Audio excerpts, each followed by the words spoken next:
Bonjour Marilyn. Bonjour. On est venu vous rencontrer pour vous faire part de dons de vaisselle. Et donc, je voulais savoir par quel biais vous nous avez connus. Eh bien, c'est les responsables de votre association qui se sont présentés au niveau de la direction d'Adoma pour effectivement nous proposer leurs services au niveau d'une distribution alimentaire et voir si on avait d'autres besoins. À ce moment-là, on s'est rencontrés avec ma collègue et les responsables pour voir ce qu'on pouvait mettre en place ensemble. Très bien. Comment percevez-vous nos premiers échanges avec l'association chrétienne Oise pour Yeshua? Eh bien, c'est une jeune association qui effectivement essaye de venir en aide aux personnes les plus démunies, on va dire, et donc notre population correspondant assez bien aux personnes que vous pourriez aider.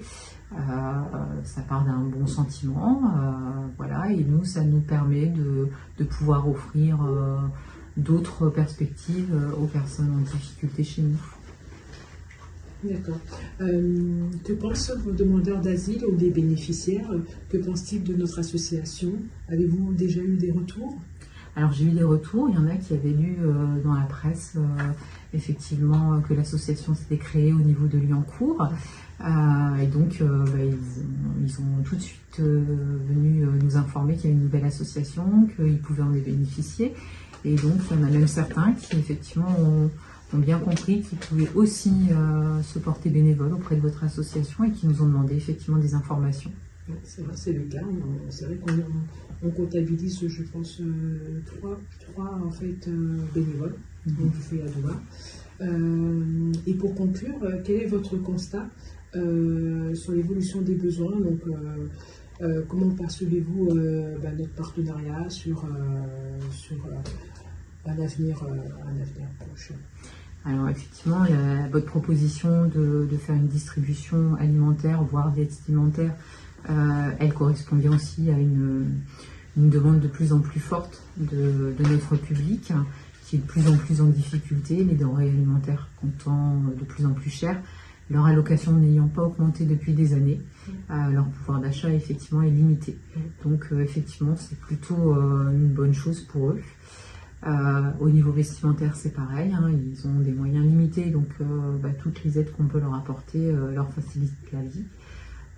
Et puis au-delà de ça, il y a la perspective de travailler sur d'autres champs, donc effectivement par exemple sur le premier soin, les premiers secours en fait, parce qu'effectivement nous travaillons sur la gestion de l'attente et donc c'est aussi important de leur offrir aussi d'autres perspectives que d'attendre.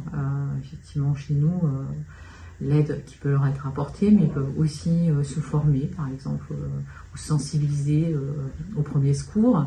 On a aussi parlé de lieux de discussion, d'échange, qui peuvent être importants aussi pour eux, effectivement, de pouvoir comprendre comment ça fonctionne en France, de rencontrer des gens surtout, le lien en fait avec la population de Liancourt, tout simplement. Et puis pourquoi pas d'autres petits projets. On avait parlé aussi peut-être d'actions plus ponctuelles, un coiffeur, et on a parlé tout à l'heure d'ateliers que nous on fait déjà, mais qui pourraient aussi broderie, couture, et qui pourraient aussi vous apporter des choses, et voilà, dans un échange donnant-donnant en fait, voilà. Ouais. Très bien.